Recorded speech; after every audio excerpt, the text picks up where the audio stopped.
The views and opinions expressed on this show do not necessarily reflect those of this station, owners, management, and sponsors. If you find any content disagreeable, you may exercise your right to change the channel.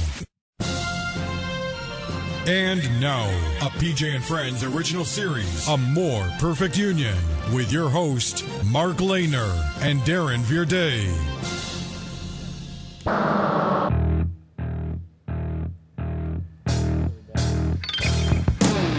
All right.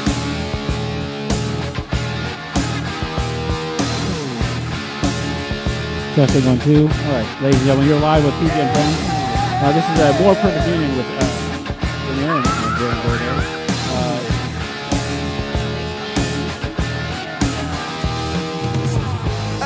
I'm Darren Vierday. Are you? Give me a test again.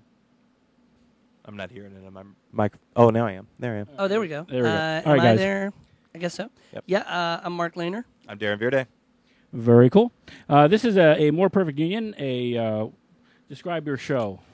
Well, basically, I think what Darren and I were both very politically minded. Darren's actually worked in politics. Worked for a number of campaigns from Why federal don't you tell us to a little local. bit about? Oh, I've worked for a number of campaigns since 2005. I've been involved in state house races here in the state of Florida, if you're not from Florida. I've worked as low as a small city commission race, which was probably the worst campaign as far as like stress levels go. I mean, I had a lot of fun, and I still remain friends with the candidate, and we lost. But I've worked all the way up to a congressional race in the federal, so especially in 2008. Working for the famous Alan Grayson. Working for the famous Alan Grayson, who is a hero to the left and a great legislator. Yeah, and that's all I'm he's going to say. actually been very. He was on Bill Maher's show. Got, I believe, the first standing ovation on the Bill Maher show. Yeah. on Real Time. Well, I am an actor. Actually, Darren and I met working down at SAC, doing improvisation, and I've been very politically minded for years and years and years. And one of the things is, at this particular moment in time, we've sort of got these narratives, or at least a media that is focused on narrative as opposed to fact. Right. And so they really care more about the horse race in the election. They care more about how the story shapes up, how the framing can work of things, and how they can tell a story, because instead of necessarily doing investigative journalism, which is very expensive, they've gone to kind of a cheaper groupthink kind of mentality. And so they get a storyline going, and then everybody just sort of hops on it. And what gets lost is the actual underlying facts. That's correct. I feel that way wholeheartedly. Yeah. So, and a lot of, like, if you watch the Sunday morning television shows, you'll see that they're kind of dominated by more right-of-center voices. I would say actually right-wing voices. John McCain is on a Sunday talk show, it seems, every week. Yeah, he has Which he has is like a record, hilarious. and people like Newt Gingrich who seem to make himself irrelevant, still somehow is relevant for the talk shows, but a lot of the voices on the left aren't really heard, and if you actually poll Americans, you find that many of their actual opinions about how things should be have more to do with a leftward perspective. And like, for example, taxing the wealthy more than they're currently being taxed, because the cuts of to wealthy taxpayers has been dramatic. And the fact is, most of America actually wants to raise those rates. Part of the reason why the Republicans remain adamantly opposed to it is because a man named Grover Norquist, who was a big macher, which is a Yiddish word, but a big macher under Ronald Reagan, has continued. He makes people sign a pledge, and if they don't agree never to raise taxes, he pushes primary challenges against them. So he terrifies the Republicans, the moderate Republicans, into moving further and further to the right. So right now we have a extreme.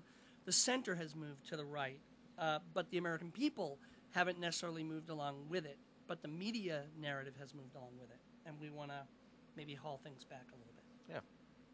Yeah. All right, we want to remind you guys, this is a fully interactive show. You are more than welcome to call in or talk to us. If there's something we're talking about that you'd like to get involved with, we encourage you to call us. The number is 407-434-1705. You can Skype us at PJ and Friends, and anything we're talking about, we want you to get involved. Also, you can enter the chat room, and we would be happy to answer any questions that you might have. Now, what topics are we covering today? Well, I think we're going to talk a little bit about some historical stuff, and then I think we're going to talk a little bit about Occupy Wall Street. Yes. Because it is, and the Occupy movement that's spreading throughout the country, and the anti-austerity movement that's spreading throughout the entire world, and the people empowerment movement that's spreading as well. Mm-hmm. And I think it's all part of a whole. Yep, it is. Okay, and let's take one at a time here. Which did you want to talk about first? Well, let's start at baseline, first of all, and look at the labels that the media has attached to certain people and certain groups.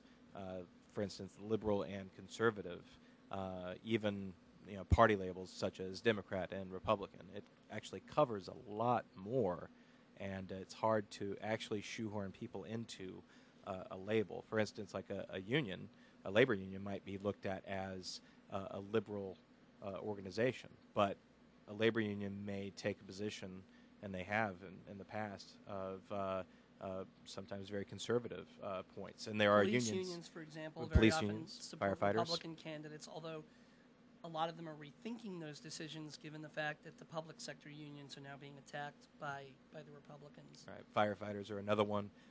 Carpenters union, although the Carpenters union in the state of Florida, they've seemed to just kind of play with whoever's in charge. And in Florida, the people in charge are the Republicans. So. Yeah. I mean, the one of the big problems that I think historically is that in the last 40 years or so, there's been an incredible upsurge in campaign donation and campaign finance needs, and a loosening of campaign finance laws that kind of culminated with the Citizens United decision that the Supreme Court came down with, which has made it essential for our politicians to raise money constantly. And so they go to the sources that have the most money. And because of that, those sources have the biggest voices. And so what gets lost in that is the common average person really doesn't have somebody necessarily speaking for them. And if they do have somebody speaking for them, their voices aren't heard as well because they are not they're not giving massive donations like some groups are. Let me give you a figure from the St. Pete Times. They just had an article today, actually, on the title of the article is Special Interest Money Floods Tallahassee Campaign Coffers, and you'd be shocked at the amount of money that's in there. The Republican Party of Florida took in $5.5 million in the past 3 months.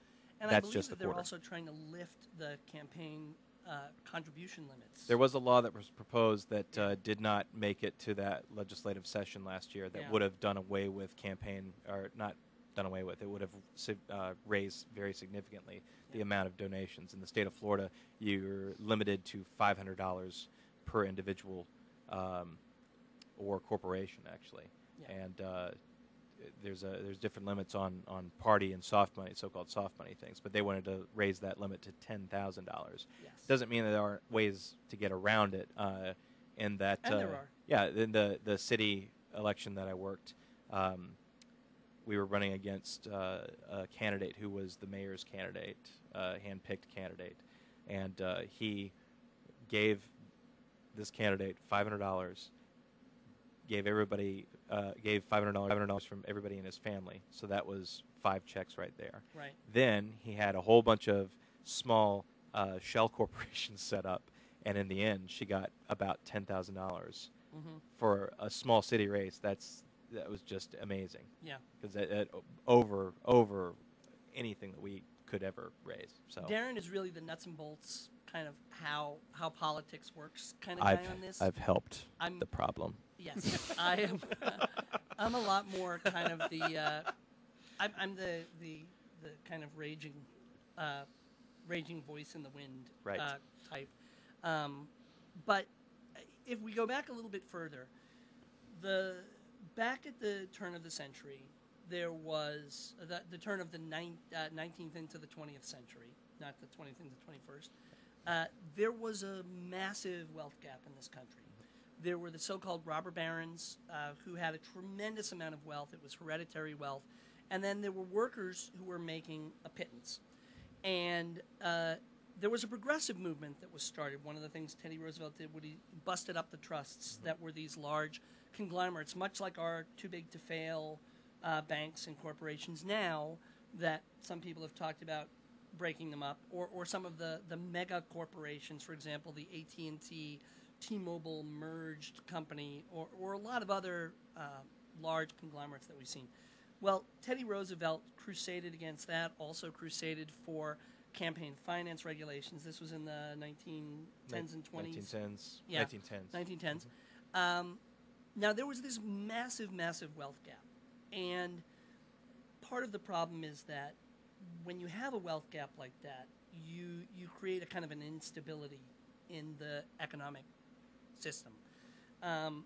And that wealth gap, to some extent, led to the Depression. Yeah. And after the Depression, FDR put forward a series of legislative things to try to correct some of the problems that led to the Depression, and also the problems that left people when the Depression did hit.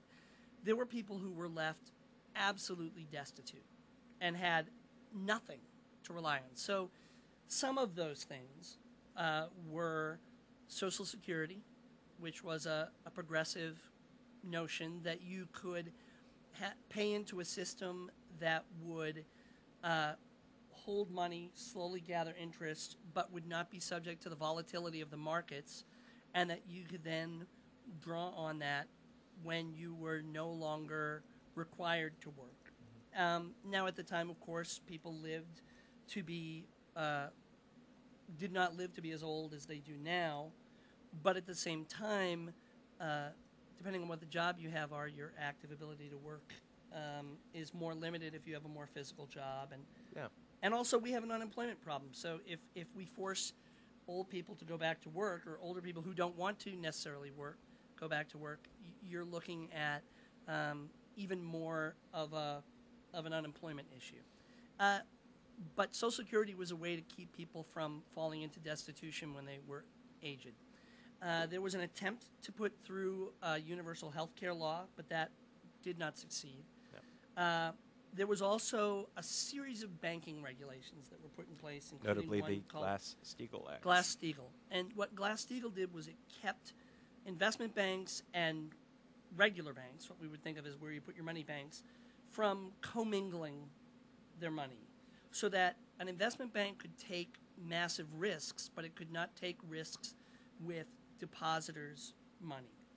And over the course of the last 40 years or so, kind of culminating in 1999 and 2000 with something called the Graham-Leach-Bliley Act, which was signed by Bill Clinton, the kind of the deregulation process was finalized, and investment banks were allowed to actually merge with banks, with insurance companies, to create large conglomerates that then were the ones that ended up exposing themselves to the systemic risk that caused the meltdown that we saw. And one of the things that's actually that I keep reading in the news is that the people who are trying now to re-regulate the banks are being blamed for the collapse of the banks by some of the voices on the right. Right. They're basically saying that the re-regulation is the problem, when actually it was the deregulation that led to the problem. We didn't have, other than the savings and loan problem, we really did not have a major depression. We had some recessions, but we did not have anything approaching the level of the recession that we're currently in from the 1930s until now, until like the 2000s. It's funny you bring up the Glass-Steagall Act, because the graph that I showed you before we started up the show, which I just sent you a link to if you want to look at it as well, PJ, let's see, it's from Mother Jones magazine. It's Kevin Drum. He took an annual report by the New York State Comptroller, and what he did was he re-engineered it to show the difference in salaries between people that worked in securities and then people in all other private sector employment. And it's shocking because, I mean, first of all, he re-engineered it to adjust for inflation. So these are 2010 dollars that I'm quoting here from this article. In 1981, all the private sectors made an average of $43,000 a year, and anybody in securities made $85,000 a year. What's funny is there's two things that are interesting about this graph. Number one, today, or as of last year, 2010, it's $361,000 versus $66,000 a year for securities versus non-securities, all other private sectors. Yeah, which means it's gone from about 2 to 1 to about what is that? About 6 to 1. About 6 to 1. The ratio of income. The biggest spike before 2006, where it's actually leveled off a bit, presumably because 2006 was when we started to have our financial troubles. Mm-hmm. The biggest spike was, of course, 1999 and 2000. Right. And a lot of that, I mean, I don't want to absolve the Democrats at all. And I don't think this is necessarily a right-left, or it is a right-left issue, sort of, but it's not. Democrats and Republicans were both complicit in this. Robert Rubin and Larry Summers, who worked for Bill Clinton, were big proponents of deregulation. They believed that deregulating the banks would free up I guess you'd call it creative destruction, mm-hmm. which is a term that I've come to read about more and more lately. But the problem is that creative destruction, when it destroys, what it usually destroys are people's lives. To get back to sort of the historical stuff. So Social Security was fought against by those on the right, by conservatives. Yes. They didn't believe that it should exist. They still don't believe they should exist, and they've been trying a number of stalking horses to get rid of it, one of which was George Bush attempted after his election in 2004, using the political capital that he had earned, to personalize was the term they used. I believe that was, you'll hear us probably often talk about a man named Frank Luntz, who is a pollster who works for the Republican Party, who basically takes words and makes things that are horrific sound not so bad. The most famous example is the estate tax became the death tax. Right. And the estate tax applies to almost no one. But the amount of money it raises is substantial. Mm-hmm. But it really only applies to the wealthiest of the wealthy, and it was intended to keep hereditary wealth from amassing so that we wouldn't end up with an aristocracy in the United States. That, by turning it into the death tax, it makes everybody out there think, oh, I'm going to be subject to this. No. The chances, if it is going to touch you, congratulations, because you are doing really, really, really well.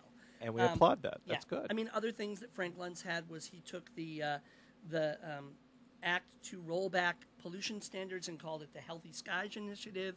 Mm-hmm. There are a load of these. The most recent one is taking wealthy people and corporate CEOs and turning them into the term job creators. But the fact is they're not really the job creators. Those are small business owners, most of which do not make the kind of money that we're talking about in terms of changing tax rates. Or if they do make the kind of money that we're talking about, they reinvest it into their business so right. their business grows. What's happening instead, in most cases, is the profits are simply being taken by the wealthy, by the corporate CEOs, and used to pad their own salaries and the profits that they take out of the company. Or put into places where they're going to be taxed at a lower rate, like capital gains. Yes. And that's another thing that we can eventually talk about. But to get back, Social Security, there is now another attempt to try to what they call personalize Social Security, which basically means turning it over to the market. They make it seem like what's going to happen for you is that you're now going to be in control of your Social Security money. Well, you were in control of your 401k plan, technically. Let me ask, if you had a 401k plan, how is that doing right now? For people who had a defined benefit pension plan, they're kind of okay, except that a lot of companies and things are trying to gut them now because they underfunded them. That's a topic for another show. Yeah, but it is. but basically, Social Security. So there's one liberal progressive thing. Another one was Medicare, fought tooth and nail by the right, but most seniors now are extremely thankful for it. It's got an incredibly high satisfaction rate. That is also something that the right, in fact, in the blueprint that they passed, that was written by Paul Ryan, Medicare would, instead of being what it is now, which is a health care plan that pays for your health care, it would instead become a voucher that would allow you as a senior citizen to go on the private market and try to purchase health insurance, and you would have a voucher that would help to cover it. I don't know how many of you are seniors and how many of you have tried to purchase private insurance.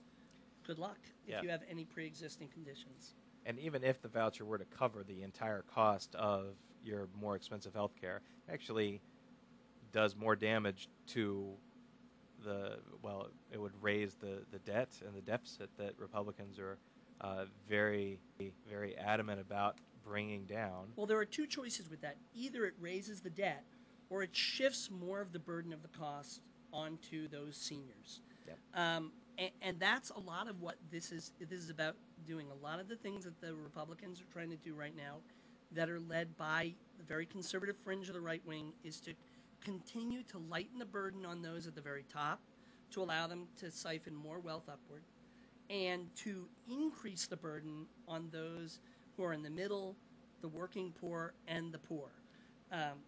And the unemployed, all of those who have seen wrenching changes in the last few years and who are actually looking at an even worse situation if the right wing continues to do what they're planning to 999. Yeah, the Herman Cain's 999 plan, which is was just shown, I think, by CBS or ABC News, just did a study which showed it would massively raise the tax burden on those in the middle. But all of the Republican candidates that are currently there, all of their plans would raise the tax burden on the middle class or would cut more and more. And a lot of you don't realize it, but you've probably benefited by a lot of these safety net programs and things. If you've ever gotten unemployment, which is one of the things that a number of people on the right want to get rid of completely, and it has been slashed in many states. Yeah. And the state is one of them. The benefit for unemployment was slashed from, I believe, $250 to $200 every 2 weeks. And it's already one of the lowest in the country. It's also, the number of weeks has been reduced from 26 to 23 weeks, and if the unemployment rate goes up, you get less weeks of unemployment, which seems counterintuitive, but there you are. If you've ever had to be on Medicaid, if you've ever had food stamps, all of these things are government assistance programs that are designed to be temporary, and the only reason that they've become more than just temporary for some people is because the economic conditions are bad, and that has to do with something that's happened over the last 40 years that chart that Darren showed us really plays into. Yes. Over the last 40 years, because of changes in the tax code and also because of changes in, I would say, in unions, because unions have become less powerful, and unions, one of the things that unions used to do was to make sure that as productivity at a company increased, that the workers shared in the bounty of that. One thing that has happened, and I'm not saying that unions are perfect, but I am saying they allow workers to have a collective voice and so to actually be able to have some clout. Over the last 40 years, the wealth of the very top has gone up dramatically, while the median wage has stagnated.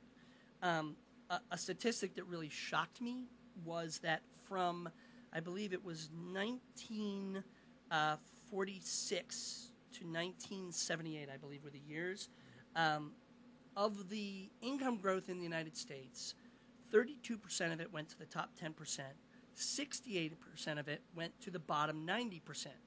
Since 1978, from 1978 to 2008, all of the growth has gone to the top, and those to the top 10%, and those in the bottom 90% have actually seen their wealth and income drop. That means that the middle class is being wiped out. The middle class, as we know it, is being destroyed. Because there are some people who believe in this country that you should be able to get as much money as possible and that you should keep every penny of that money. And there are other people who believe that we are in this together and that we pay taxes in order to distribute the bounty so that those who are not necessarily the fortunate ones, because it's not always just because you're a genius. Yep. Sometimes you get lucky, or you get unlucky. Actually, if you've read any of Malcolm Gladwell's books, it is because you are lucky. Yeah. I mean, Steve Jobs was a genius, but he was also at the right place at the right time in a number of situations. He was a kid who was given up by his parents and was adopted by a fairly well-off couple in Cupertino, California. If he had instead been adopted by someone who was not so well-off and was in a different place, he would not have become the Steve Jobs. I don't think. He might have still done very well, but the circumstances of his situation made a big difference. Wasn't it Steve Jobs who was a next-door neighbor of Hewlett-Packard, one of the Hewlett-Packard founders? Maybe, I don't know. I can't remember. I think it was Steve Jobs because that he would area go over, was the hotbed. Right. Cupertino was where everything was happening. He would go over to, if it was Steve Jobs, and again, I should probably have that research up there right there. But I remember Steve Jobs, or one of the computer giants that came from, less fortunate middle class, what have you. He went next door and built spare computers out of spare parts out of the garage. So just a reminder, if you want to call in, 407-434-1705 is the phone number. If you want to Skype, it's PJ and Friends, all spelled out. And you can do that, or you can also tweet. I'm going to check the Twitter feed to see if anybody's tweeted in on AMPU Show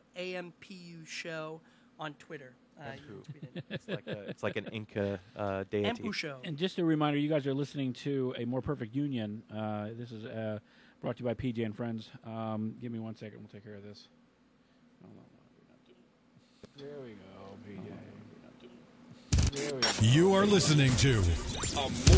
You are listening to. You are listening to. You are listening. That thing's not wanting to work there, so we'll just leave it like that. Okay, cool. You're listening to A More Perfect Union on pjandfriends.com. Do us a favor. Check us out at moreperfectunionshow.com. You can read bios and read information about our hosts here. If you'd like to email them, you may do so. You may email Darren at moreperfectunionshow.com or Mark at moreperfectunionshow.com. Yeah, so kind of picking up where we left off. So I think a lot of people are misled, and there's a kind of a false narrative out there, and that narrative is that everybody has a chance to become fabulously wealthy, and so we should fight for tax breaks for the wealthiest amongst us. Just in case. Just in case we get rich. Right. My thing has always been, you should think about now, and it's not saying that we want to raise taxes to the point where they were back in the 1950s, where the top tax rates were like 91%. But I read an article not long ago that actually told me something very interesting, which was people who at that time were like CEOs of companies or owners of companies would plow the money back into the company rather than take the profits because the tax rate was so high that it made more sense, which was why you had growth of businesses, because people were plowing their money back into the corporation. Because if you plow your money back into a corporation, that's one of the things that I think confuses a lot of people. If you have a business, let's say you have a business that you report on your own 1040, you have to actually make a profit. You have to have a taxable income of over $250,000 to have been affected by the Bush tax cuts at that level. That's not gross. That's not just the money you take in. Profit. That's profit after all your expenses, and that includes salaries, rent, whatever your expenses are. You have to have that much profit, and then you pay a certain amount in taxes. I think a lot of people are confused, and the Republicans have talked about how the job creators, that a lot of them report their income on these on their 1040s, and so they're the small businesses they were talking about being affected by personal tax rates.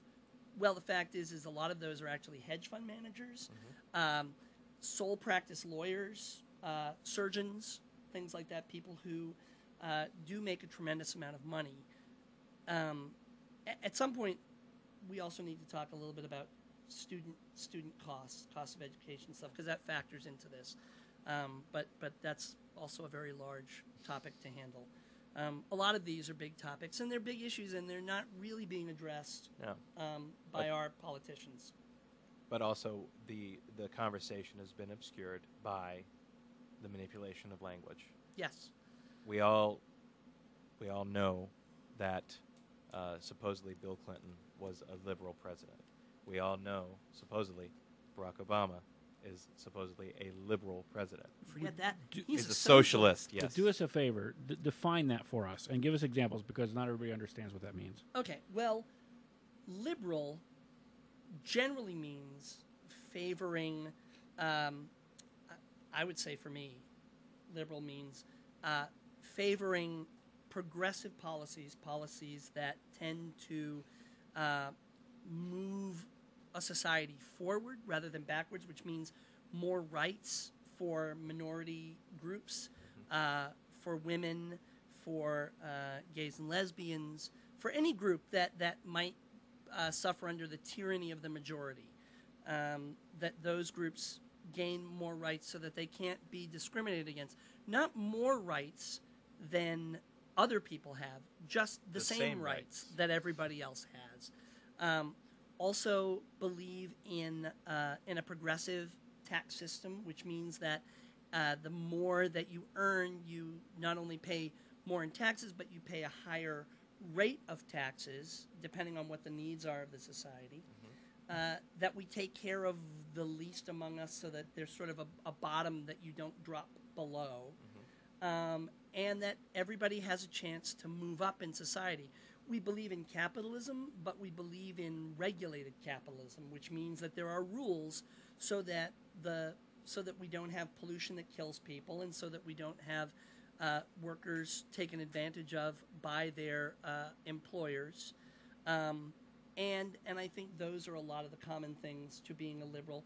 I think there's also a belief that liberals are on the side of workers, whereas conservatives tend to be more on the side of corporations in terms of when push comes to shove, whose voice is going to be heard, that the voice of the American people and the workers is heard equally to that of the corporation. I agree with that, and I'll add another one to it. I also look at liberals as being pragmatists in a lot of ways. Let's try this out. Like you have the ending of Don't Ask, Don't Tell, where you had a lot of people on the right that were up in arms about this. It's going to cause horrible, horrible things in our military. But we did it, and it's okay now. It's also very interesting because conservative, I think, is a misnomer as well. I like your definition. Yeah, I think that conservatives, for example, when we had a surplus after Bill Clinton left office, the conservative thing to do would not to have been to enact a tax cut. It would have been to use that surplus to pay down our long-term debt. But instead, George Bush said, no, we're going to give this money back to the American people. And then, of course, we ended up in a war, and between the tax cut and the war, that's created most of the deficit, the long-term deficit that we're now trying to address. We could have actually started paying down the deficit, and if things had continued as they were, we would have, I think, by now have paid off the deficit, I believe. There are three major components to the state of the deficit, or the state of the debt as it is now. It's the Bush tax cuts, which is about a third. The Iraq and Afghanistan wars, which is about another third. And then the other third is actually Medicare Part D. Yes.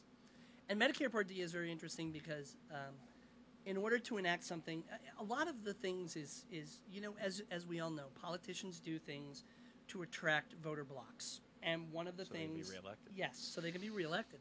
And one of the things that the Republicans pushed through was Medicare Part D, which was a prescription drug plan, which I think is very important. I know a lot of people who are older, and they need help paying their prescriptions. Right. They're very expensive. But you may look at, if you right now are on an insurance plan, you look and you actually see you pay a certain amount to your drug supplier. Let's say it's Medco, and they're actually only charged a certain amount by the drug company for the drug. They have what's called a negotiated rate, and then you pay a percentage of that negotiated rate.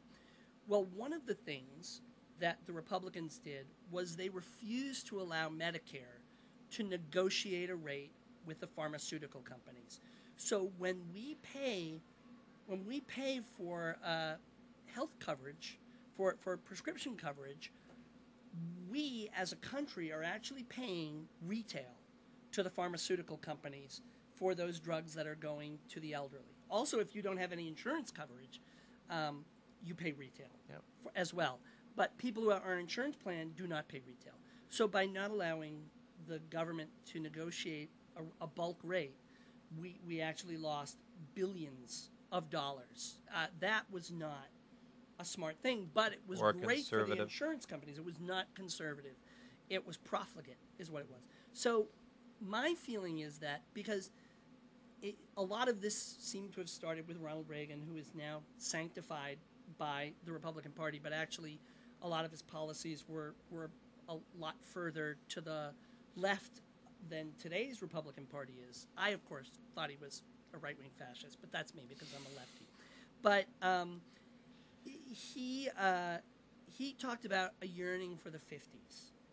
And now there are people who are talking about a yearning for the 20s before FDR. And there are some people like Rick Perry who also seem to be yearning for the 50s, but it's the 1850s. And so I think that the proper term for these people is regressives. You have progressives and regressives. You have people who want to move forward, who see a future ahead of us, who want to bring as much of society along with us as we can, who feel that as prosperity grows, that prosperity should be shared, and if there is pain, that pain should be shared as a group. And the people who don't want that, who want to go back to a previous time, are regressive. There is no other way to really call it. I've got a fun article to illustrate this again, because I'm all about the citing, again, from the St. Pete Times. You might have heard about this. Florida lawmaker proposes firing squads for death row inmates. Yeah. Because one of the problems is a lot of other countries are not selling the drugs that are necessary for killing the lethal cocktails. Because we've tried to sanitize the death process as much as possible. So we went from, electrocution, which was pretty ghastly, to the gas chamber, which was also pretty ghastly, to this drug cocktail. And one of the first things that's done with a drug cocktail is you're sedated and you're paralyzed, so that even if you're in pain, nobody knows. No one knows, except for you. And I kind of had very mixed feelings about the death penalty. I think there are heinous crimes. But, the case of Troy Davis, I don't know if a lot of you are aware of it, has made me think that there's too much doubt to ever kill someone for the crime, and that life in prison without the possibility of parole, which I've been in prison cells. They are horrific, tiny. You have no privacy for the rest of your life. You are basically at the mercy of someone, at the mercy of everything. You have no freedom. Yep. That's bad enough for me. But this notion of firing squads is a very regressive notion. Yeah, he got the idea from a campaign stop at a Waffle House in his district. No, that's nice. Where he was talking, because that's exactly where I go from my political discourse. Was not to disparage Waffle House, because I do love their food. It wasn't at a tractor pull? No, not at a tractor pull. No. It was after a tractor pull. I'm not trying to say tractor pulls are fine. I mean, Yeah, don't knock tractor pulls. No. They're pretty fun. Or Waffle House. And even without that, going back to the death penalty thing, to think that there isn't at least one innocent person somewhere, Oh, and proof is the DNA testing and how we're letting people go by the dozens. Right. As long as that's the case, we have to err on the side of caution. Yeah, there's a very sad case that happened in Texas that happened under Rick Perry. And I don't know how many of you watched I think it was the Tampa presidential debate where Rick Perry was applauded by the audience for the number of executions that he carried out. 234 at the time. 234 at the Now time, I think 235. Yeah. There was a man named Cameron Todd Willingham. The same day that Troy Davis was executed, this guy was executed. Yes. No. This is a different one. Oh, I'm thinking. Oh, Yeah, so many. You're thinking of the guy. The guy they so killed many. in Texas was the guy who, the white supremacist who dragged Robert Byrd to death behind his car. Yeah. Now this was before. There was a man named Cameron Todd Willingham. There's a great piece in the New Yorker about it. He was convicted of arson that killed his children, and he maintained that he had not done it. And then there have been arson investigations that found out that actually most arson lore that arson investigators use is not based on fact. It is simply things passed down from one investigator to the next. And when a scientist, an arson scientist, actually looked at how fires happen and a lot of the different things, a lot of the telltale signs that they looked for that were used to convict this man, that those were not the things that were going on. And it's almost positive that he was an innocent man who actually went back in for his children and was burnt doing it. But not a great guy, beat his wife, was not a good man, but was not responsible for the deaths of his children. The probability is extremely high he was not. And he was executed. And there's a lot of stuff that are like this. Troy Davis, who was convicted of murdering an off-duty police officer. An off-duty police not officer a nice man either. Who, not a nice man either, had been involved in crime, had been involved in a shooting. And he and the guy who was killed was a hero. He was seeing someone being pistol whipped and went to help that guy and was shot to death. Someone should suffer for that. But I don't know with the death penalty. But Troy Davis was convicted in many cases based on eyewitness testimony. Most of the people who were not police have recanted. One of the guys who hasn't recanted is actually the guy who probably actually killed the off-duty police officer who was the first witness to step forward and identify Troy Davis as the guy who did it. Yep. There was a lot of circumstantial evidence, but most of it was eyewitness testimony. And more we're finding out that eyewitness testimony is very unreliable, and that the fact of the matter is, unless you find the person over the body with the gun, if it's an eyewitness, that can be manipulated. Memory is very malleable, as you can see with all these DNA cases of rapes and murders that have been thrown out because the evidence did not actually match the perpetrator, but the person was positively identified. And this is way off topic. No, but, it isn't. Yeah. One of the things that they've talked about doing is trying to, with police officers, they do what are called photo lineups. I don't know if you've ever had a crime perpetrated against you, but what they do is they show you like a mugshot book. Right. And you look for if someone who looks like it might have been the person. And then if they have a person that they think might be the potential suspect, they show you a series of similar-looking people with that person in it. Well, what they found in studies that were done by sociologists is that if you're a cop and you know who it is that you think is the suspect, or who is the suspect that you're looking for, through body language and very subtle changes in voice and things like that, you will cue the other person in. Because a lot of times you may have heard that body language is actually much more what we take in than words, except in this case of a radio show. But I know. Well, we're on camera, right? We are on camera, yeah, they can see you. But I'm twitching all over because I'm, But body language is a whole big part of it. So one of the things they're proposing doing, which I think police will be very resistant to, but is to try to wall off the people who do the photo lineups from knowledge of suspects in cases, so that if you are going to have somebody sit down with a photo lineup, they do not know who it is that the suspect is, so that they can't cue the person. And here's the thing, that makes perfect sense. Even here's the thing, even if it's not likely to happen, by removing that possibility, it's not like, well, that's no longer an argument, and so it makes sense to do that. Because our justice system is supposed to be one in which guilty people sometimes go free rather than an innocent person be convicted. And we've seen this, O.J. Simpson, Casey Anthony. A lot of people believe that those people were guilty. The court certainly believed that Casey Anthony was complicit enough in not giving information that they're charging her a phenomenal amount of money for the investigation that went into looking for her child when she knew the child was not missing. We're dating now, by the way. What, we're dating? Casey and I. Are you? Yeah. That's good for no, you. I'm kidding. That's very totally nice. Kidding.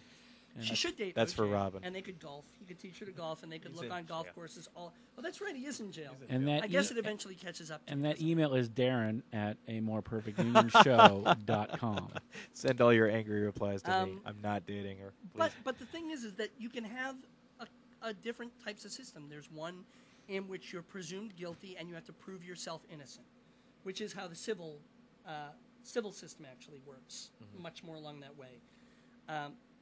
But in our criminal system, the notion is that you have to be shown to be guilty beyond a reasonable doubt.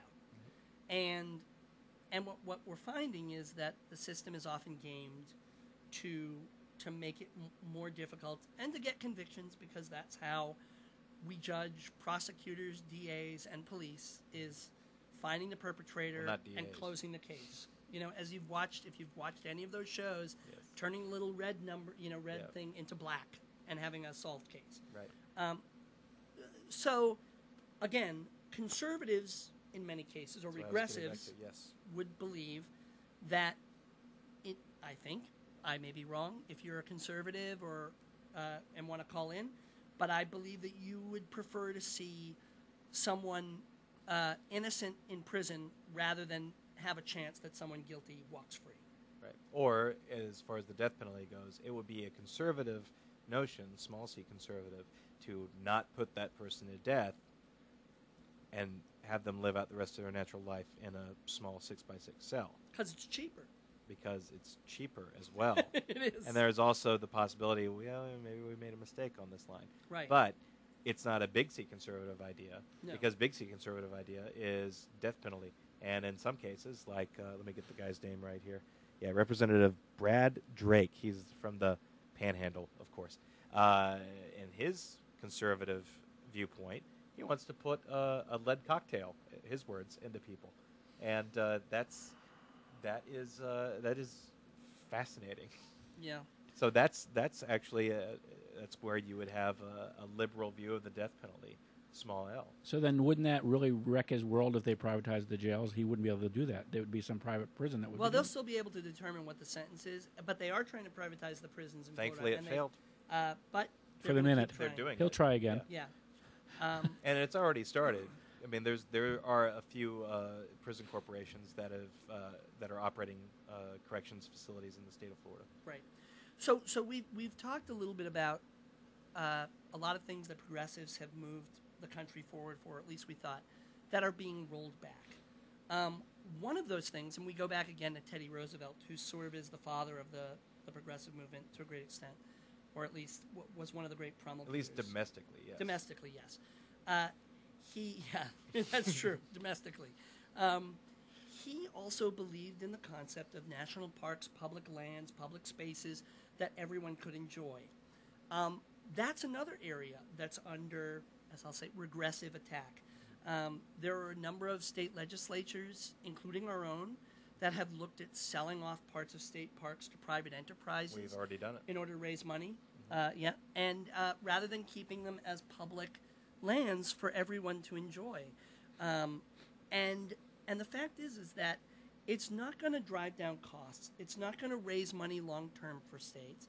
All it's going to do is it's going to close off some land to some people so they won't be able to enjoy it, and it's going to allow people to make profits. Actually, it's been shown that privatization actually leads to higher costs for the local taxpayer than it does for keeping the system as it is or working with the system that we already have in place. Right. Jacksonville, or Duval County, Jacksonville privatized their school bus system.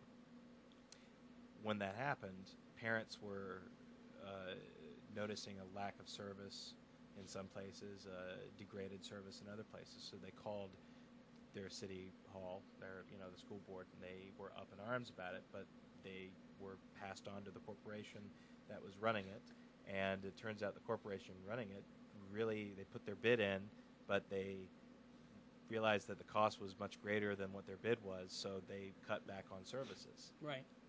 So now Jacksonville is retaking their bus system. It's like watering your lawn. Your kid goes to school Monday, Wednesdays, and Fridays. Yeah. Tuesdays and Thursdays, they're off. I like that idea. It's fine.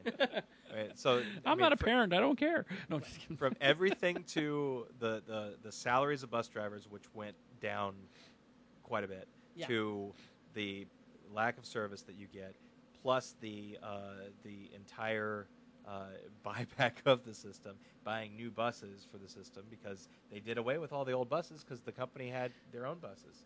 So all of that led to a greater cost, and I think they have a property tax hike that they're going to have to do. And even nationally, there's a movement right now to do away with the post office. Yes. Because of a shackle that was placed on the post office in 2005, which made them fund their pension system for 75 years. Yes. Which is unheard of in any private sector corporation and in any public sector entity as well. And that was done under the Republicans, I believe. Yes, it was. Yeah. Now... Who have wanted to privatize. See, the notion, and I would say also the notion is that the big C conservatives or the progressives believe that private industry can do anything better than government can and cheaper. But the facts do not bear that out. Private insurance companies... Not for government services, no. No. But even look at healthcare. Medicare has a lower overhead cost and provides higher satisfaction of care for its users than most private insurance companies do. Let's take an actual government-run healthcare program. Let's take the VA. Yeah. The VA is entirely run by the government. Mm-hmm. It is socialized medicine from the word go, and it should be, because we need to give something back to veterans that have served. But is it working? My question for you, we hear that. We hear about veterans who are coming back, and what hospital was it a couple of years ago that was having issues?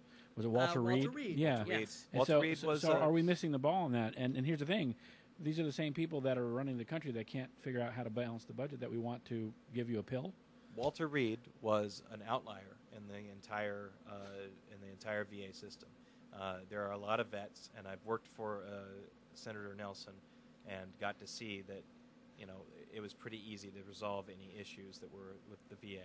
Most of the issues were trying to get them to be ranked at their current or what they viewed as their correct disability, whatever percentage that ratings, was. Yes. Now, the VA as a whole was not quite funded or prepared to deal with the influx of PTSD patients that were coming back from Iraq and Afghanistan. And closed head injuries as well, which has been massive. And brain trauma, Yeah. traumatic brain injuries, stuff like that. Yeah.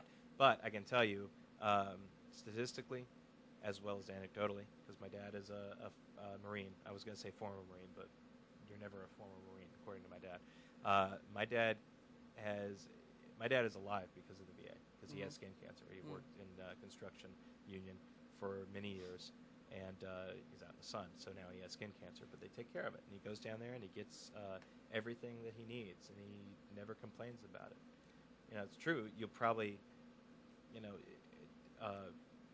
find stories of people that are dissatisfied with VA, and Walter Reed was a horrible, horrible mess that happened basically right on the doorstep of Washington, D.C. Yes. But by and large, the VA is run efficiently, more efficiently than any healthcare maintenance organization or insurance company has done to date. I want to say one of the things you mentioned, PJ, about how the government that can't come to an agreement on the budget and things like that.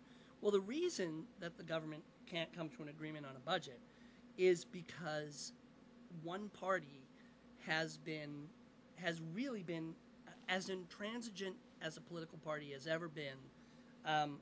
The Republican Party as a bloc has opposed everything that has been proposed.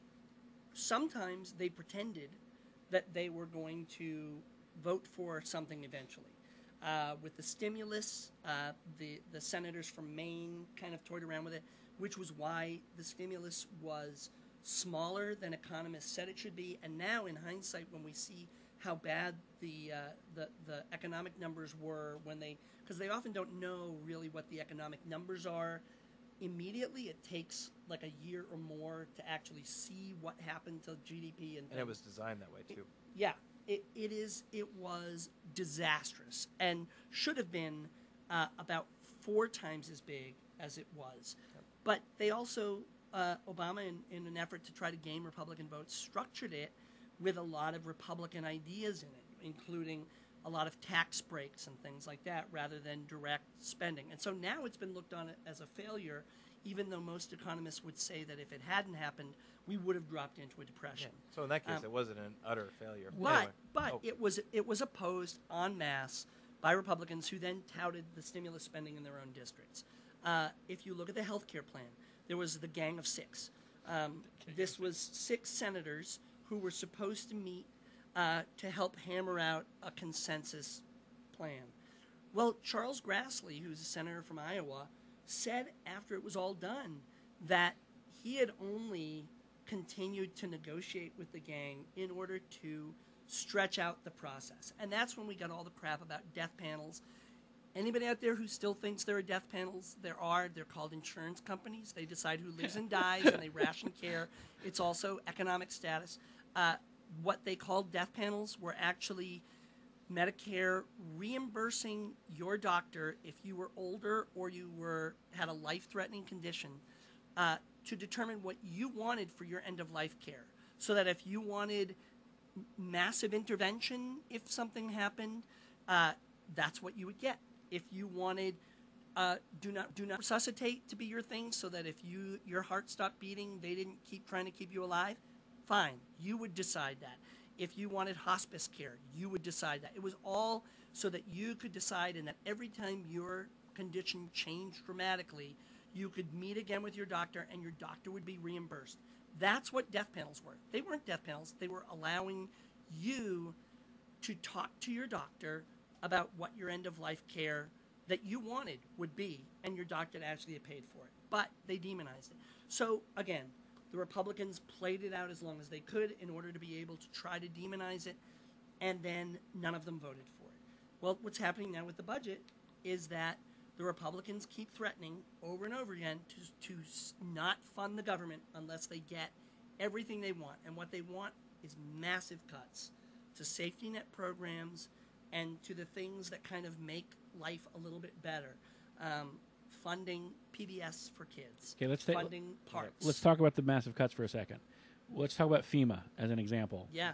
Where we've had unconscionable disasters that which have nothing to do with global climate change, just so you know. Well, that's a whole nother so come 2012, we're safe. It's not going to end. The world's not over. Apparently, according to Jim Shimkus, who is, I believe, the head of one of the committees that makes a determination of what we're going to do about global climate change, God will decide when the world is going to end. Thank God. Yeah. Which God? His God. Good. Yeah. Now, we talk. We got things that as an example of they got the cuts they wanted with regards to FEMA. Yeah. And now, okay, what? And the soundbite I remember hearing from the news was anything that hadn't been submitted for, like Katrina, the oil spill, the recent tornadoes in Missouri, right? Yeah. Because we had that tornado, the hurricane that went up the coast, and just before that we had that earthquake. Mm-hmm. Anything that had not been submitted and approved was on hold until this other stuff had been taken care of.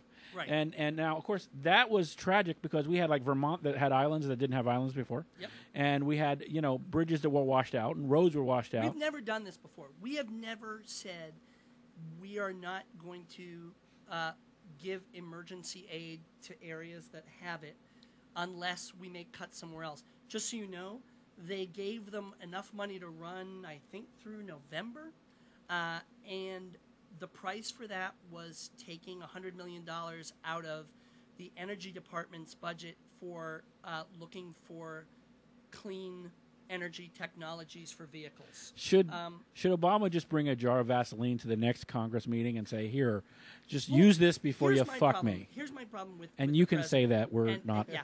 Here's my problem with it. I would recommend KY rather than Vaseline, but Not dead skin not remover. today. That wouldn't work No. for you. No, just- But I would. My whole thing is that he has come in as a conciliator, and he ran on trying to change politics in Washington. But as they say, it takes two to tango. If the other party determines from your first day that their main goal is making sure that you're a one-term president, and that anything that is seen as an achievement for you is going to be to the detriment of them, the notion of a zero-sum society where the parties can't work together. Because right now we have a notion that basically it's like there are winners and losers, and that's how the media sees it. Either the Republicans win the negotiations or the Democrats win the negotiations. You can't have it where both sides win the negotiations by both getting things that are important to them. Or compromising. Or which means getting some things that you want and not getting other things that you want. Mm-hmm. So what you have right now is one party that is basically holding its breath and saying, I am not going to do anything. So what we have is government heading toward a cliff. Or if you can think of it this way, two cars heading toward each other. The American people are sandwiched in the middle of the two groups of cars. And government is in between there. You've got Obama driving one car with the Democrats in it. You've got John Boehner and the Tea Party, like, holding onto his hair in the other car. Forcing him to drive. Forcing him to drive. And they're heading toward each other in a game of chicken. And the question is, the American people are the ones who are going to get splattered. So who's going to pull aside first? Well, it's been Obama every time. Because he has not wanted to see, us lose our debt rating. And we actually did lose somewhat of our debt rating with the debt ceiling. And the reason given by Moody's was because we have parties that won't work together. Right. And we also had the looming shutdown over the extension of the budget because no Which budget was would've passed. Now, a lot of people say, the Democrats didn't pass a budget. The House did pass a budget. Mm-hmm. The Senate tried to pass a budget, but the Republicans threatened to filibuster. Which is what they did for the Jobs Act. Which what they did for the Jobs Act. And what's really depressing is if you look at statistics, this Congress the Republicans have used the filibuster or the threat of a filibuster, or what's even worse is one single senator holding up legislation or an appointment more than had been used combined in all previous administrations. It's unbelievable. They have opposed everything. So when you have one party that just says no, no, no, no, no, no, no, and the other party that's going, okay, let's try to come to some sort of an agreement, how can you possibly change politics? You have to have both parties willing to do it. You have to have an electorate that's telling their representatives, damn it, I want you to compromise because I want things to get better. We haven't done anything about jobs. In fact, today, what are you worried about out there right now? Are you worried about jobs? Are you worried about the economy? Maybe you should Because call in. Today, and you should call in. At 407-434-1705. Or you can Skype us at PJ and Friends. Or you can tweet at AMPU Show on Twitter. Yeah, they're out there. Except TweetDeck just died. Yeah, you've had over 2,500 people watching so far. So wow. Yeah. Well, that's terrific. 25. I'm glad you guys are watching. Thanks for Call in watching. if you have it. But the other thing that's just blowing my mind is today the House of Representatives was debating abortion. I don't remember abortion being a big thing that the Republicans ran on. I thought it was jobs. Back in that was 2010. also Rick Scott. So And 700,000 jobs here, never showed up. Jobs.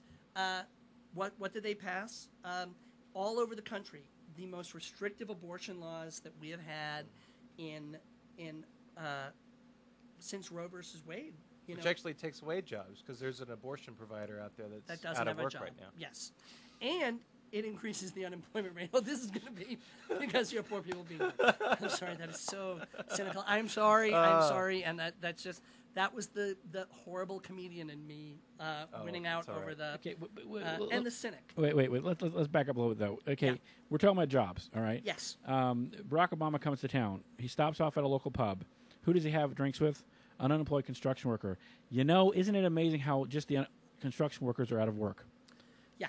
I mean, I'm sorry. I'm unemployed as well, and I got to tell you, There's a lot of people out of work. I don't know if I can measure anything, Well, the Jobs Act actually had provisions for teachers and other aspects of the workplace. And then also... The money to states, because states are slashing teacher positions, nursing positions, all sorts of positions are going away in the states. And so there was money that was going to come from the federal government to help states keep some of those people. And if you want a good microcosm of what the loss of infrastructure jobs, like building trades jobs, will do to a local economy, go visit Titusville. You go over there. Now, 10 years ago, Titusville was a thriving little town. They had a nice little downtown center. All those space jobs went away. Mm-hmm. All those engineers and all those building trades, too, because the building trades employed a lot of people that were building stuff at the Cape, good-paying jobs. Now, all the restaurants are gone. All the little shops are gone. Yeah. Strip malls are abandoned. Well, Detroit. Look at Detroit. Yeah. I was thinking more local. I don't feel like driving to Detroit. No, I know. I would love to. But it's happening. It's happening all over the place. And one of the other things the jobs bill would have done is to offer a tax incentive to companies who hired the long-term unemployed. Because there are people who have been out of work, as they call them, the 99ers. There's the 99%. There's also the 99ers. The 99ers are people who were out of work for more than 99 weeks, like PJ, and who ran out of all of their unemployment benefits. I'm one, too. And we're no longer counted. There's no way to count us. No way to count them anymore. That's why the effective unemployment rate is more like about 17 or 18%, not 9%, probably higher, because a lot of people have given up looking, or can't get hired because there are actually things like Monster.com where they were allowing people to post and basically say, if you don't have a job right now, or you've been out of a job for more than a month, don't bother applying. We're not looking for people. We want people who are already working to come to this job. We don't want people who have been out of work for a long time. The Jobs Act would actually provide a tax benefit, but there are two mitigating things. One is the Republicans. It's going to be broken up into pieces now. That's what the president said. I like to call him the president because I think when everybody calls him Obama, it's kind of disrespectful, and the right certainly does it as a mean way. But they'll break it up into pieces, and the only ones that will pass are the Republican-friendly ones. So, for example, you might have seen that last night. The trade bills with Colombia, Panama, and South Korea all passed. Trade bills are not good for workers in the United States. They are excellent for corporate profits. They make it easier to outsource jobs, and they are very good for the people up at the top. They are not good for the rank and file. That passed. Okay, let's talk about outsourcing for a second. What do? We bail out a bunch of banks. We give them, billions of dollars. Where are all their call centers? We never once made it a requirement. You know what?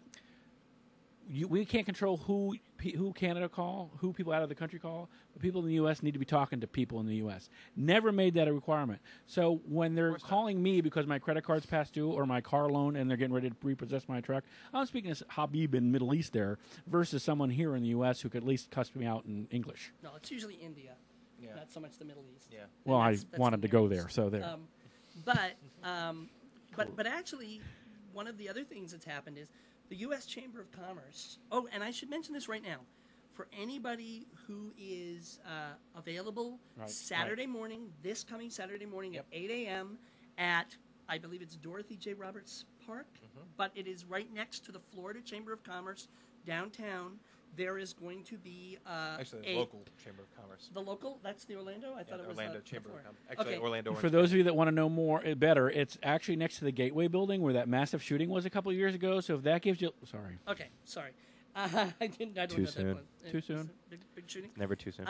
You can go to the website occupytogether.com, OCCUPY together.com. and look up what's going on in the area. But there is going to be a gathering. The more people there, the better. These are happening all over the country. But what I was going to get back to is this is near the Chamber of Commerce, because the Chamber of Commerce actually teaches companies how to outsource jobs. It is the U.S. Chamber of Commerce, and it teaches people how to make a higher profit by outsourcing jobs. That horrifies me. And the tax code has been written in order to actually advantage companies outsourcing jobs. There should be a punishment. I mean, I think if you send jobs out of the country, you should not get a tax benefit from it. And one of the things that companies also do is they keep their profits offshore as well. They keep it in other countries. All kind of companies do this. Google does it. They have pass-through corporations and shell corporations, and they don't pay the taxes here. They pay effective tax rates that are more like 6-7%. GE paid nothing. And then what happens is every, 8 or 10 years, you can look this up, the corporations come to the government and say, well, I know that revenues are down, and there's a great way to help. We will repatriate some of our profits to the United States, but instead of paying the corporate tax rate, we would like to pay 5% instead. And that's what they do. And they basically use extortion. And that's the problem, is that in the last 40 years, corporations, and I'm not saying that they shouldn't exist. I'm not saying that they cannot be a force for good. They can. A few of them are. Some are. But I am saying that they have become incredibly powerful, and that their CEOs have become, the ratio of CEO pay to worker pay has grown and grown and grown and grown and grown. And they also, CEOs and stuff, are rewarded for short-term gains, quarterly profits, as opposed to long-term viability of the company. And so you see people making very foolish long-term decisions, but that work really well short-term. And that's why we've gotten into a lot of trouble. Well, you're saying right now in this country, you're seeing a perversion of the old Keynesian economic view, which is, let's do things for the short term, because in the long run, we're all dead. Yeah. Now we're doing it. Let's do things for the short term, because who cares about long term? We're not going to be around anyway. So we'll make our money now, and then later on, it'll be somebody else's problem. Yeah. And that's how CEOs look at things at the moment. Not all of them, but many. I like to use the word perversion, because that's what we're seeing in the whole language of what seems to be coming from the right, even though they like to blame a lot of that language and vitriol on the left sometimes. And they could pick a few cases out here and there, but mostly you're talking about that guy, the unemployed carpenter that had a Guinness with President Obama, which is my drink, and actually I went to that bar the same day that he went. So they let you in? No, not at the same time. They blocked off that street. Not at the same time. I wish, though. Man, that would be nice. But they probably let you in. They probably wouldn't let me in. This guy, let me find his name here. Anyway, they featured him on a couple, news sites, as you know. I think his name is Mark McKay. Let's see where he is here. Anyway, there it is. He's an unemployed plumber who drank beer. So, a man that I would love to be in a windowless room with, and I'm not a violent man, but is Eric Erickson from Red State. Oh, what a bastard. Let me tell you how much of a bastard he is. And from CNN, which you can now call TNN, because they've actually made an alliance with one of the Tea Party groups. They co-sponsored that debate in Tampa. Yep. So Mark McKim, unemployed plumber by the Sentinel. Anyway, redstate.com did a little research on Mark McKim and uncovered a 2006 DUI arrest, and arrest for possession of a controlled substance, and posted it on their blog for everybody to see as a guilt by association thing to entrap Barack Obama, our president, and also to illustrate, well, maybe this is why he's unemployed, because he's a bum that drinks, drives, and smokes a controlled substance. Well, that has to do with the drug testing they're doing now here in Florida. Oh, well, and there it's is that, turned too. out that actually the rates of drug use are Far, below. far less than they thought. Yeah, they would far be. less than they thought. So the state is actually eating the cost because the way they did it was, you can come have the test. It's going to cost you $35. If you pass it, we'll pay you the money back. Anyway, he's also a union member too, which of course this Eric Erickson a guy. thug.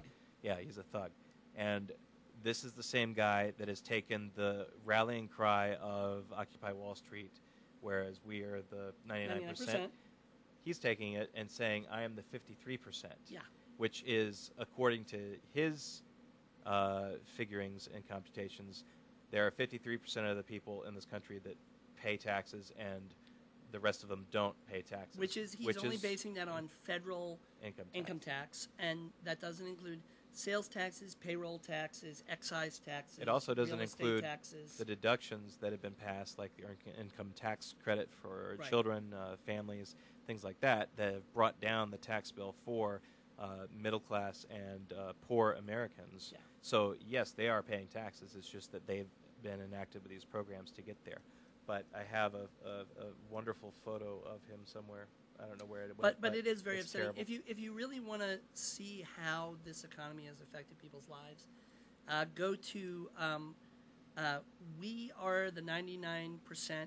99 is numbers, percent is written out, and .tumblr .tumblr.com. So it's we are the 99% .tumblr.com. It's just a whole bunch of people. The last time I looked, there were 68 pages, I think, of them, of people holding up handwritten signs that then what they've written is written below them of what their situation is. And what's also really weird is if you look at the We Are the 53%, a lot of those people are actually the 99%. Right. They just don't realize don't it realize because they think Eric Erickson and people like him speak for them. They're the fool. They're the people who vote against their own economic interests over and over again. They're the people. And we hate to call you fools if you're listening, but you are, and you got to wake up. Honestly, if you're not really rich and you're voting GOP right now, you're nuts because they are only focused on the most wealthy out there and on people who will vote for them and people they can trick into voting for them. And I'm not saying the Democrats are perfect. I don't. But right now, they're the lesser of two evils. I would like to see a truly progressive party that actually ran on more progressive values. See, what's killing me, what's happening right now in the government is right now everybody's posturing. It's all for show. It's, for example, I have a hard time believing that what Obama's running around trying to pass is the jobs bill that really has any teeth or effect. It doesn't have it's mostly Republican ideas. Isn't that ridiculous that they're not even going to agree with their own stuff, which is great. You know, just if you ever want to see shows something, what was it? The Progressive Caucus put something together called the People's Budget. Yes. That balanced the budget in 20 years, 10, 20 years. I can't remember how long it was. It basically cuts defense and raises taxes on the wealthy. And if you go look at it, you'll probably find that it actually matches up closer with your values than any of the budget blueprints that have been put out, either by President Obama or by the Republicans. Yeah. So. And it also seems like there's an optimism as far as Democrats in Congress, Democratic activists and even our president. There's an optimism that maybe this time it'll happen. It seems like, your congressional Democrats, they look at, they're optimists. They look at the glass as half full, and the Republicans look at it as half black. So, Yeah. Good Lord. Hey, this is a fully interactive show. If you'd like, give us a call, 407-434-1705. You can Skype us at PJ and Friends. Hey, take a moment and go to www.amoreperfectunionshow.com. Click on the Facebook link there. You can friend us on Facebook and keep up with what's going on. If you'd like to send us an email, you may do so. You can email us at show@amoreperfectunionshow.com, and that'll reach all of us. And, we'd love to hear from you. And Darren said he will start removing clothing if people call in. So I don't know if anybody's out there excited for that. if people call in, will put on more pieces of clothing. Is this what you want? It's working your way through school. Yeah. Well, I'll talk a little bit more about the hollowness of what's going on. For example, this extension of unemployment he's talking about, unless he's adding weeks to it, it means nothing to anybody. Because it's gotten to a point now where very few people are not within the 99 range. Mm-hmm. So it means nothing unless they add weeks, and for whatever reason, they're not willing to do that. I don't know why. I understand why. It will never get passed because No, there are people like Jim DeMint, who's a senator from South Carolina, who I really don't like. In fact, I'm going to use a bad word. On Twitter, I will occasionally hashtag fuck Jim DeMint. Because he basically is he's a theocrat. He's one of those people who believes that the Bible and the Christian Bible should specifically be like our Constitution. Only certain parts of it, though. Yeah, just certain parts of it, and just the parts he wants. Yeah. But he also believes that the unemployed are lazy, and that there should be no unemployment benefits, and that there should be no estate tax, and the taxes on the wealthy should be cut, and corporate taxes should be zero. Just insane. There are a lot of notions that people keep talking about, like the fair tax, which is a sales tax. Well, a sales tax is a regressive tax. 999. 999.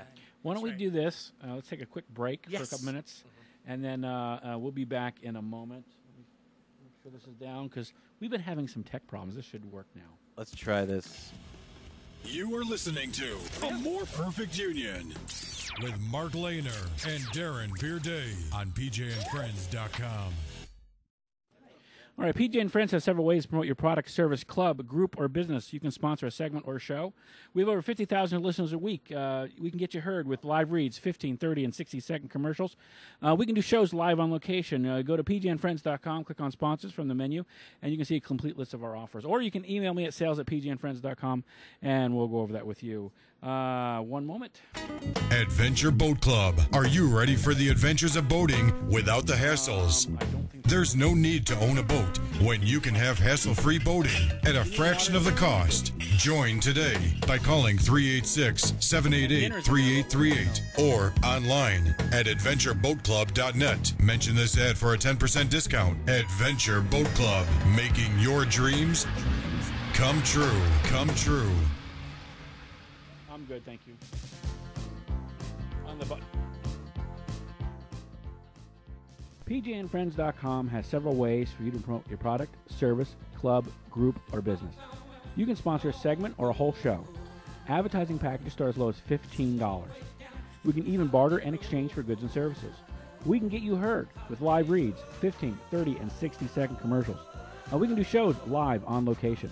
Visit PJandFriends.com, click on sponsors from the menu to see a complete list of our packages. Or you can email me at sales@pjandfriends.com.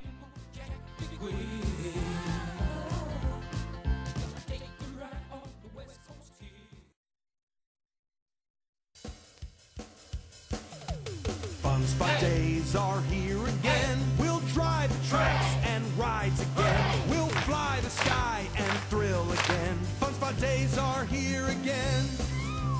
All together, shout it now. Join the crowd, live out loud. Tell the world about it now. Fun Spot Days, Fun Spot time, Fun Spot Days are here again. It's huge! Adventure, meet elegance. Join the Adventure Boat Club for the excitement of boating and the ambiance of a country club. It's hassle-free boating at a fraction of the cost of owning. Adventure Boat Club is the best way to enjoy the boats of your choice. No maintenance, no storing, no ramp loading, just arrive and ride out. Plus, enjoy the amenities at Sunset Harbor Yacht Club whenever you like. Experience the joys of boating and the tastes of elegance by joining the Adventure Boat Club today.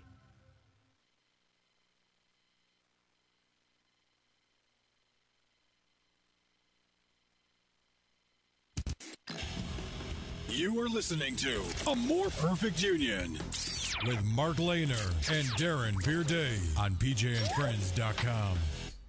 Oh, it's okay if other people have it. So, anyway. Hi, we're back. Aren't we back? We are back. Okay, Oh, good. great. We were just discussing how I'm petting I a hate dog the smell right of now. This is lip Molly. balms. This is one of PJ's dogs. You know. Yes, that would be Molly. She's the lover, and Yes. she's will clean your ears if you let her. So there you go. Oh, nice. All right, we're back. We had to do things that you didn't want to see on camera. Okay. Darren had to put his clothes back on. You know, it was sensors came in, and there you go. Don't ask, don't tell. Yeah, right. Yeah, It's over with. unless you pay us So, right. at yeah. Darren at PayPal.com. Yeah. I'll tell you where that is. I do have a PayPal account somewhere. Go ahead. We have a little bit of time left. We do. We really should talk about the Occupy Yes. We should. Yes.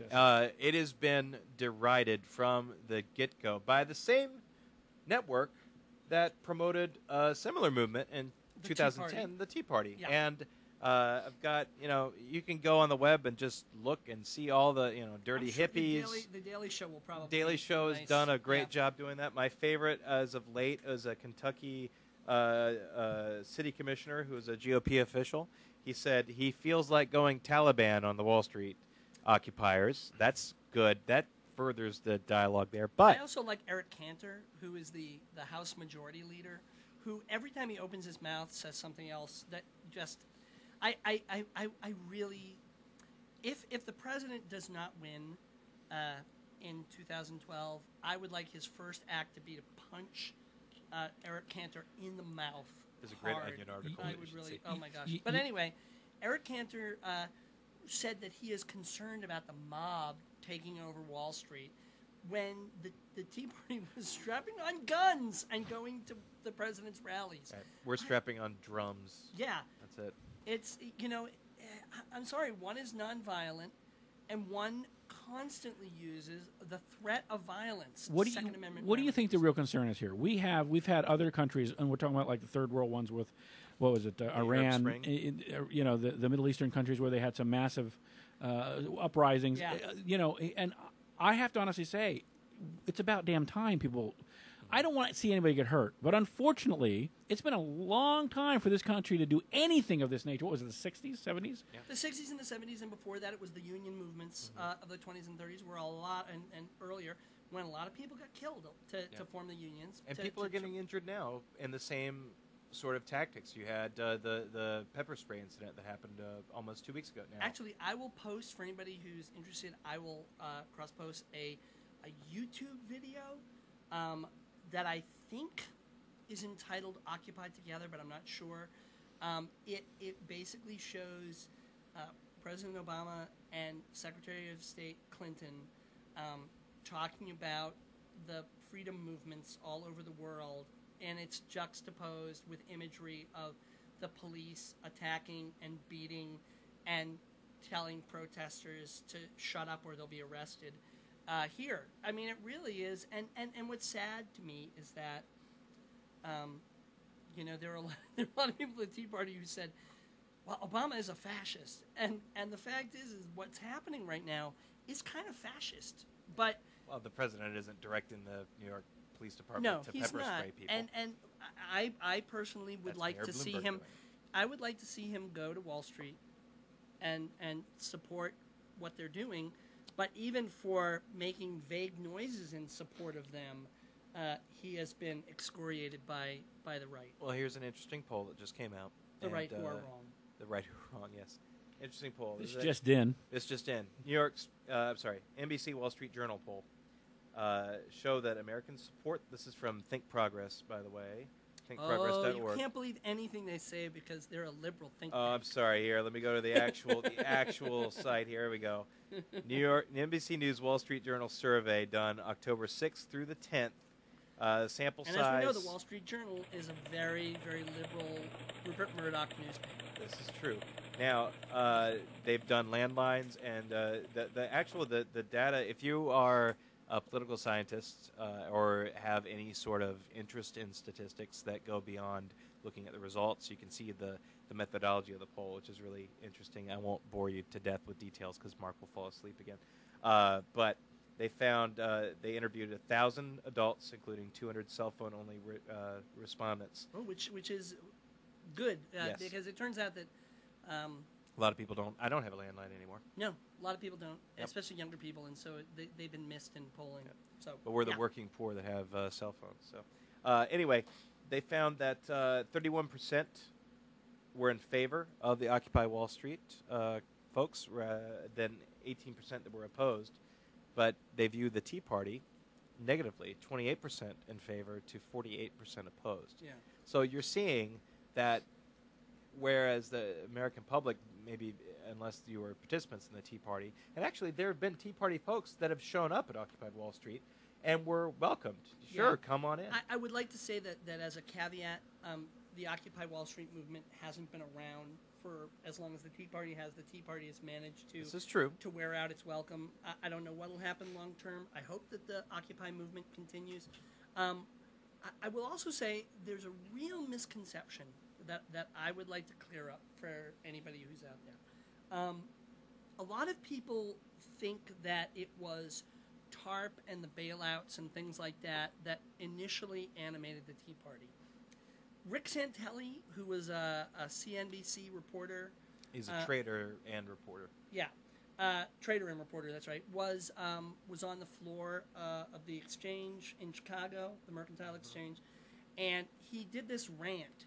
And a lot of people thought it was about the bailouts of the banks. It wasn't. His rant was about the possibility that people who were underwater in their houses, and for anybody who doesn't know what that means, and in Florida you should, it means that your property is now worth less than what you paid for it, and so you owe more on your property than you could get if you sold your property. That the possibility was that banks were going to be made to write down the loans to the level of the value of the house, so that people's mortgages, the principal would be written down, and that they would get a bailout for that. That's what he was railing against, was against people who were, and there were a lot of people who shouldn't have been given houses, and that's another topic. But the fact is that the government bailing out the banks is what actually upset a lot of the people who were involved in the Tea Party, but they didn't realize that the animating thing behind it was not about that. It was about bailing out individuals. Yep. And then it became other things because it was promoted heavily by Freedom Works. Yeah, Large. there's and also Tea Party Express. A lot of the people that are behind the Tea Party are GOP functionaries and people who have been at it for a long time. And a lot of the people who fund it, there's, if you haven't heard of the Koch brothers, I highly suggest you go to the New Yorker, K-O-C-H, pronounced, not pronounced cock, as it probably should be, but Koch. They are a petrochemical company. They are actually oil speculators, which is interesting. They may be involved in the rise in oil prices that happen. They've got their fingers in a lot of pies, but really what they are is two of the kind of foremost forces. They're billionaires, and two of the foremost forces who have been pushing an extreme right-wing agenda for quite some time. They have a meeting twice a year that's a private, secret meeting. Think Progress actually got some audio from the last one that they did. They have people there, including Justices Clarence Thomas and Antonin Scalia, have either attended or spoken at it at their secret meetings, which seems to me to be a little conflict of interest. But hey. But anyway, there are a bunch of billionaires who put money into the Tea Party, and the reason that they did that is because they saw this as a very powerful force. And these are people who were involved in the John Birch Society back in the day. They saw it as a force that could be utilized to help push their agenda. So while there may be a grassroots aspect to it, and there certainly was a Glenn Beck aspect to it, to the Tea Party movement and the 9/12 movement, things like that.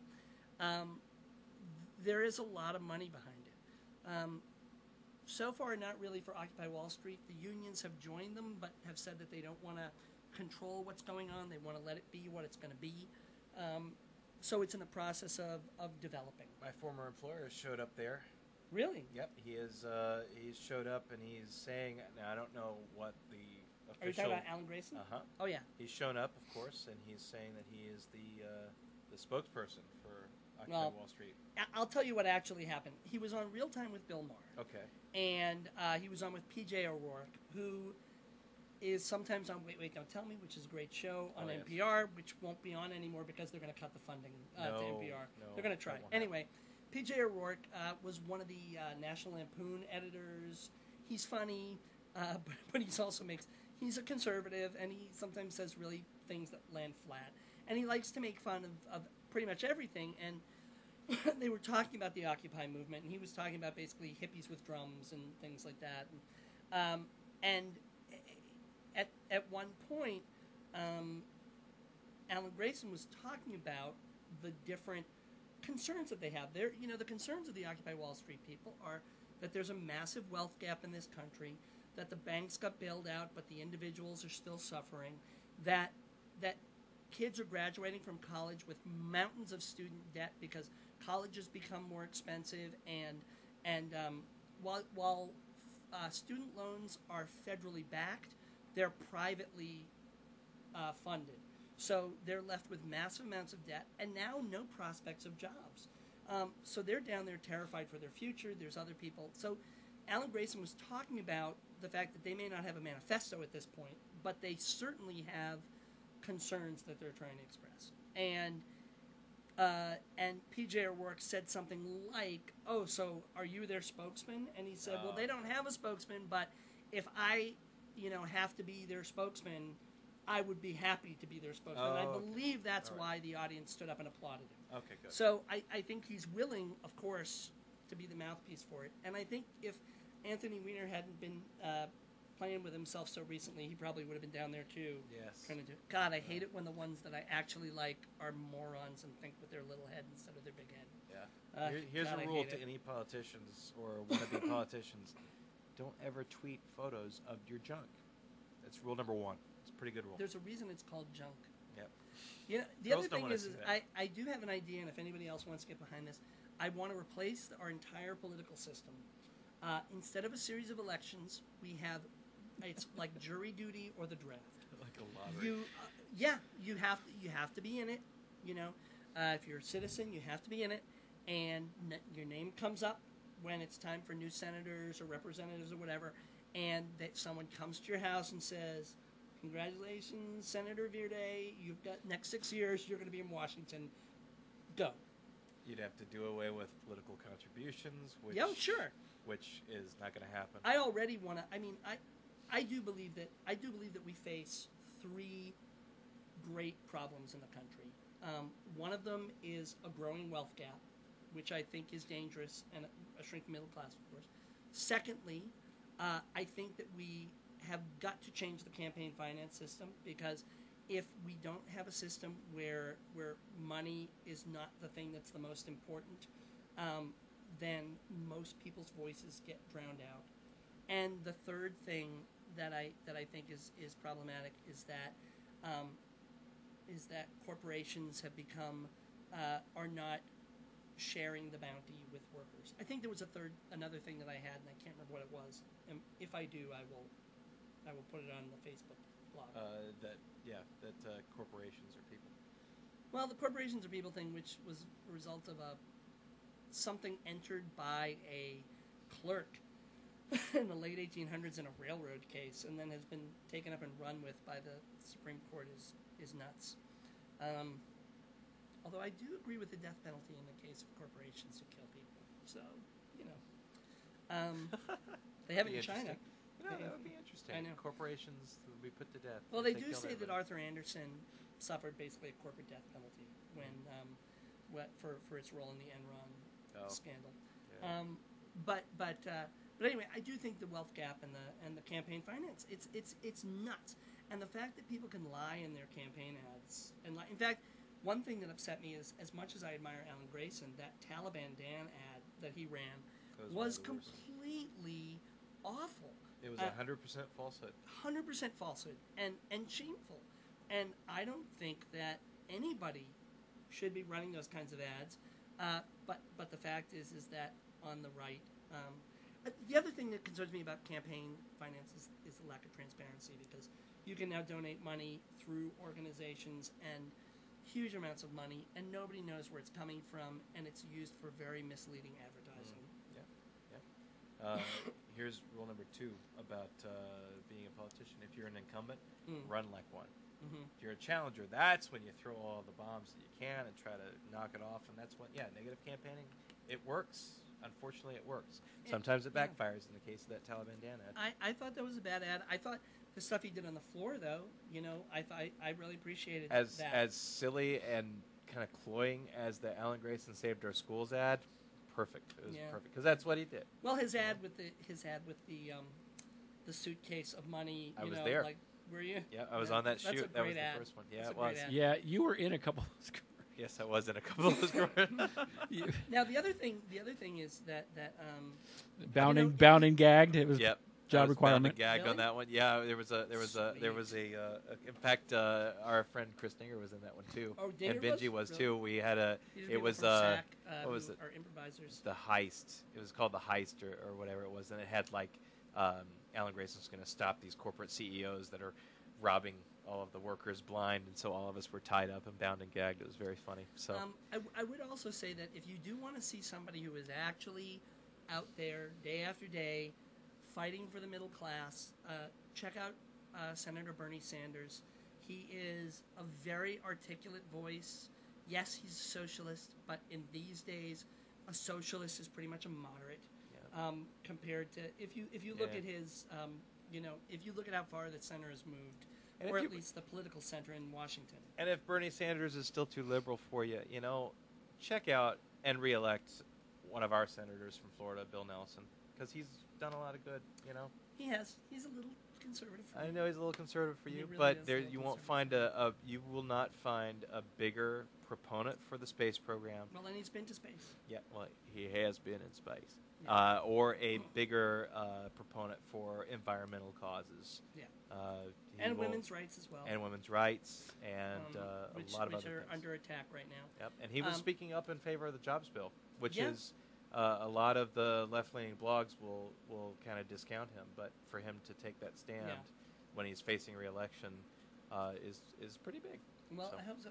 I also the thing I like about Bernie Sanders is that he actually talks about what's happened to the middle class, and he very articulately shows exactly what's happened to the country in the last 40 years.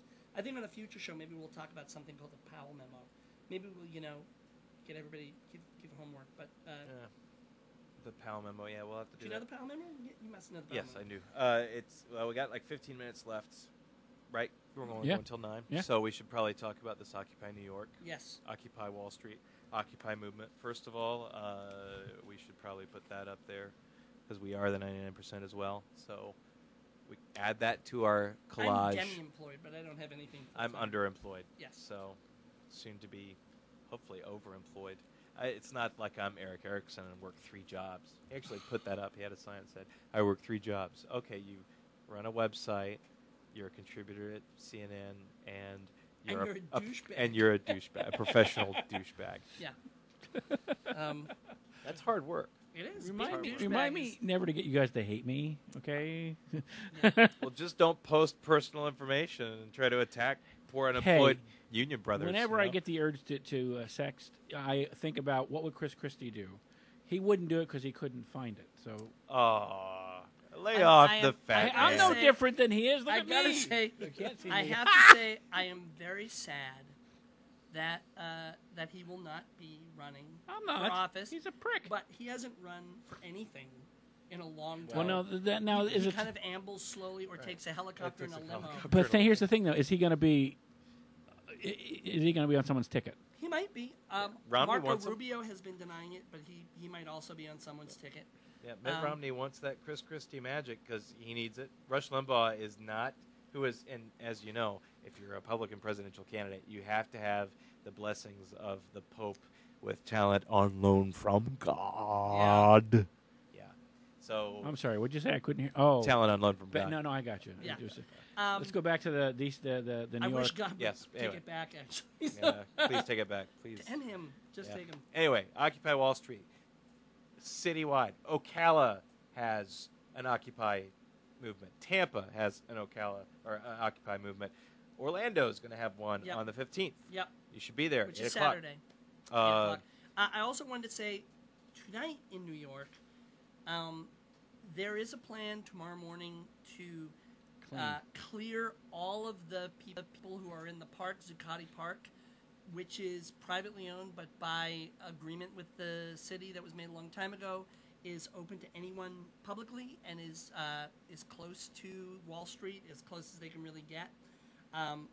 They want to clean it. They said that there's a vermin problem. Now the people in Occupy Wall Street said, no, there is not. We've been keeping it very clean, and we're actually trying to work out a way to get any waste out of here. They're actually trying to get portalets into the park, and they've worked out and spoken with all the area merchants, because a lot of the area merchants were starting to complain, and you have a big group, it's kind of hard to control. Understandable. Yeah. They were using their facilities. Except so for the pizza places, the pizza who have been places sending great. pizza. A lot of left-leaning blogs have been like sending pizza to the. So anyway, they're trying. Mayor Bloomberg is going to shut down the park for cleaning, but the rules of the park are going to be changed. Yes. Once they come back in, they will not be allowed to bring sleeping bags. They will not be allowed to bring personal items, tents, tarps, any of that stuff. Although they can't bring tents already. It's what they did in Wisconsin. Right. It's the same thing. So here's one thing that you can do. Do this. You can call 1-212 New York. That's 1-212 6. Actually, you don't need a 1 because everybody has a cell phone. 639-9675. That is the New York Mayor, Michael Bloomberg. You can call, and I believe what you do is you hit 0 and then 1, but you just listen, and someone will come, and you leave a call saying that you oppose them moving the protesters out. That can help a lot. You can also call Brookfield, which I believe is the property owner of the park, and the CEO's number is 212-417-7063, and their U.S. headquarters is 212-417-7000. But I would say the best thing to do would be to call New York, call 212 New York, and tell the mayor or whoever is answering the phone that you oppose the protesters being removed from the park, and that they should be able to continue their occupation, that the city of Los Angeles did it, and that the city of New York should do the same. City of Los Angeles actually met with the Occupy LA protesters, and they were lobbied by the protesters, the people that were heading up the Occupy movement, and now, as a result, the city of LA is welcoming them and saying, sure, by all means, go ahead, stay as long as you want. Although I have to say that some of the stuff that Occupy has done has been really pretty ingenious. One thing is they're not allowed to have any kind of amplification devices. So what they do is a speaker speaks to them, and then everybody repeats it around them. And then it repeats. So if there's a huge crowd, it kind of works back. So if we were speaking, it might be like, if you guys did this with me, I would say like, today we're going to talk. Today we're going to talk. Today we're going to talk about, but it would, everybody repeats it together. Yes. So you kind of get the point, but you don't need, it's a living microphone. Lawrence Lessig, who's a great thinker on these things, went down to talk to them. They did it with him. Lech Walesa is supposed to be going, the head of Solidarity from Poland is going to speak to them as well in support. And punk or ska, I can't remember, or both. Group Anti-Flag will be performing down there at 3 o'clock. Oh, very cool. Now, Radiohead is not playing. Not Radiohead. No, not they're Radiohead. not playing. They're in solidarity, but they're not playing. Yes. I wouldn't be surprised if Rage Against the Machine comes at some point to play. I know that they are very pro what's going on here. But the other thing that's really ingenious. Actually, my Richard Marx tribute band is playing at Occupy Orlando. No, I'm making that up. Anyway. I was going to go to Occupy Orlando. Guess not now. Yeah. The other thing is that they have a meeting every day, what they call their General Assembly, and they all gather and they come up with and they do this at all the different Occupies, and they actually have hand signals and things like that. I guess it's like 4 fingers up. For if they like something, 4 fingers down. If someone's talking too long, they kind of revolve their hands to let them know. But that way, a speaker, they kind of agree on everything as a group, democratically, right there. It's the Helen Keller movement. It is the Helen Keller movement. Go figure. Democracy in action. I know, democracy in action. Helen Keller, but it's really who was a pretty socialist, ingenious. by the way? Was she? Oh yeah. Oh yeah. That's the part you don't hear about. No, well, she didn't hear it either. I'm sorry. I just That's set 'em two. I'm gonna get if we get any response from the show, it's just gonna be from people angry. Angry at Helen Keller and No, Casey Anthony references. You're actually doing very well. Let's see. It is 8:54. We got a couple minutes for the end of the show. Hey, check us out. Please stop by a moreperfectunionshow.com. Click on Facebook. It'll take you to our Facebook page and friend us there.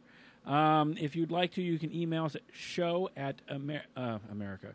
A moreperfectunionshow.com, and that'll go to all of us. When do you want to do this again? Well, that's the question. We were talking about maybe a month. Okay. Maybe it'll be sooner. Okay. Let us know, the people who watched and listened, if you feel like you'd like to hear this sooner. Will this also be available as a podcast? I can put it up somewhere. I think it'd be great if it was a podcast, so you can let people know if you liked it. Yeah. Let people know so that they can download it and listen to it.